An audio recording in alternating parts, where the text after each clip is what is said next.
Hello everyone, this is Anthony from Succeeding Nursing School, and today we're going to be talking about studying. This is going to include study habits, study tips, figuring out what kind of learner you are, whether it's a visual, auditory, or kinetic learner, and then methods to use for each of these respective classes once you figure out which one you are.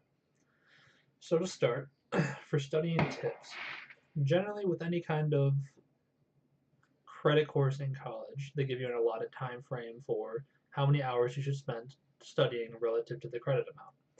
Typically, I believe most will do 3 hours per credit hour per week. So if you have a 4 credit class, you need to spend 3 hours per credit. So that's 12 hours per week studying for that class. Typically, for nursing and other medical professions, this number increases from not 3 hours per credit, but 6. You double the amount. So instead of the 12 hours you were doing, now you need to do 24. So we take this into account with classes such as medical surgical nursing 1 or 2, which at the university I go to, University of Michigan Flint, is now an 8 credit class. So you're looking at 6 hours per credit for that class, which now puts you to just about 42 hours a week of studying. Now, obviously, not many people are going to have that kind of time. That's a full-time job studying. Most people are already working full-time jobs while they're in nursing school, so the time just is not there in order to maintain healthy relationships, a healthy lifestyle, and keep your own sanity. So for studying tips, it all comes down to figuring out what kind of learner you are. Not all of us learn the same. Some of us can look at a PowerPoint once, memorize everything that's on the slides. Some of us have to go over it, the highlight, write it down multiple times, hear someone else say it. So figuring out what kind of learner you are is going to help everything. And it's a lot different than in any other class. Your AMPs, even with pathophysiology, you could get away with bad study habits. You could. A lot of people do. So the difference with nursing school is with all other classes, you need to be able to memorize, you need to be able to apply. The problem with nursing school is that the application involves critical thinking. It's not a one linear pathway like a lot of other places. For chemistry, for example, you learn, you memorize the rules, and you apply it. It's all very linear. You have a reaction that takes place, it's a very predictable reaction. You measure out the constituents, you're done.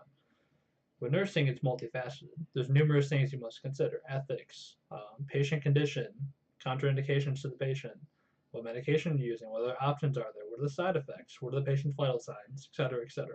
Goes on. So, you need a higher capacity for being able to understand and reciprocate what you are learning. So, for visual learners, we'll start with them. These are the people who, like I said, can look at a PowerPoint. That's how they learn the best. Look at a PowerPoint, look at a written paper, look at their own notes.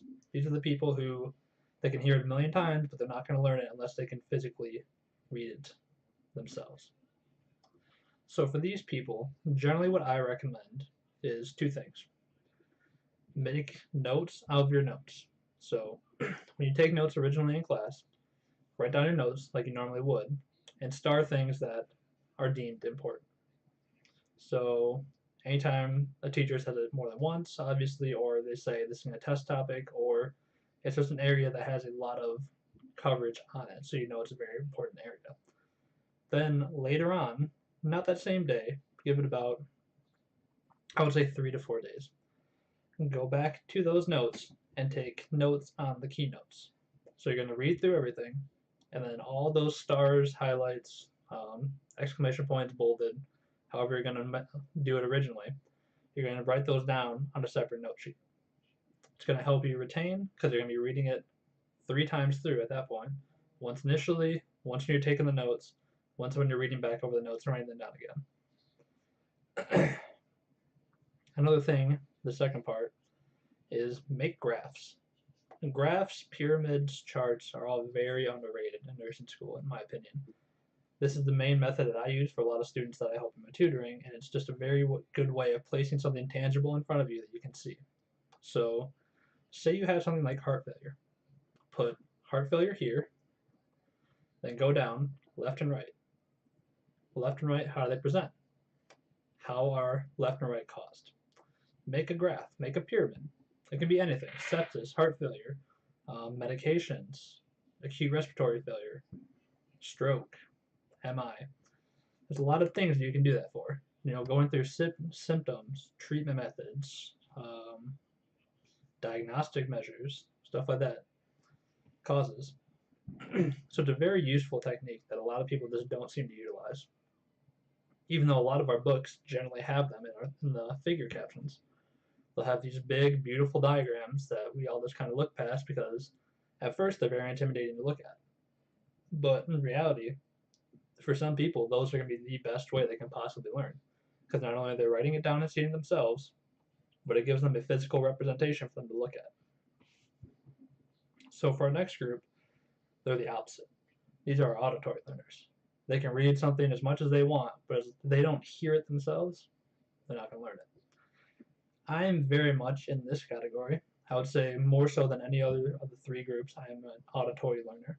I can hear something in a lecture and I'll remember it with very good accuracy, even a year down the line. So what I recommend for these people is two things. For lecture, you need to make sure you are paying attention. And I know that sounds really straightforward, but it's amazing how distracted some people can get when even then they're sitting there taking notes. You need to really be listening to what is going on with the instructor, what she's saying, what she's talking about, and making sure you're hearing everything and going over it in your head. The second thing is to read your notes out loud. So while staring at your notes, taking them originally may not help you, saying them back out loud is going to.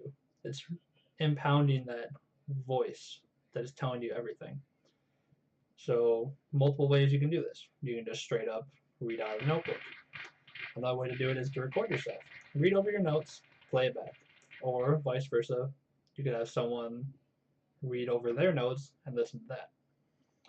So there's very restricted options for auditory learners, but generally people who are auditory learners are able to memorize stuff very quickly. And lastly, there's kinetic learners, which unfortunately have the hardest time learning for theory subjects. In the clinical setting, these are the people who are going to excel. However, in theory, there's no real way to have a tangible on-hand movement to learn everything in theory. So this one is the most individualized of all the groups. You need to figure out what method of either of the other two groups is going to help you learn the most. Typically, people who are kinetic learners are going to benefit more from people who are visual learners, the tactics that they use, the graphs, for example. Graphs can be made into a tangible thing. You can make models of graphs. So again, go back to heart failure. You have your heart. You can divide these up into different things if you have the proper tools. So, let's just go heart failure, right-sided heart failure. So you can have your heart here, split it off, have the right half here. And then if you have the proper tools, you can include the liver right over here. Why the liver? Hepatomegaly, ascites. Then you could have a glass of water, per se. Edema, ascites also. If you have a spleen model, spleen there, splenomegaly. And then you could have a pressure monitor, increased central venous pressure, and also JVD. So they have to be more creative with how they're going to learn from them to be able to cement it in there properly. Now, the importance of figuring out how you're going to study is generally underlooked. A lot of people go about their nursing school careers studying the way they have for every other class. And it's simply, even if you do succeed studying this way throughout all of nursing school, pass, and get your NCLEX license, you're not going to have the depth of knowledge and understanding as someone who found the way that they study best and were able to best utilize all the knowledge they were getting, see it, read it, breathe it, just understand everything about it, as opposed to the person who saw it and they could apply it well enough to pass their tests. So I recommend anyone who is not sure about how they are a studier, try out some of these methods. Spend a week doing visual learner, spend a week doing auditory, spend a week doing kinetic, and then go back after about 4 or 5 days of what you were doing and see how well you remember something relative to what you did before. Once you do figure this out, you need to start implementing all these other things. A lot of people like flashcards. That's a visual learner thing. So you have a lot of choices once you figure out what kind of learner you are. But finding out what learner you are is the most important aspect, in my opinion, of nursing school. The easier of learning you have with all the concepts you're going to be presented in nursing school, the better everything else is going to go for you. So I hope you all enjoyed this video. As always, like and subscribe if you liked it, and leave comments in the below about what kind of videos you'd like me to do in the future. Goodbye.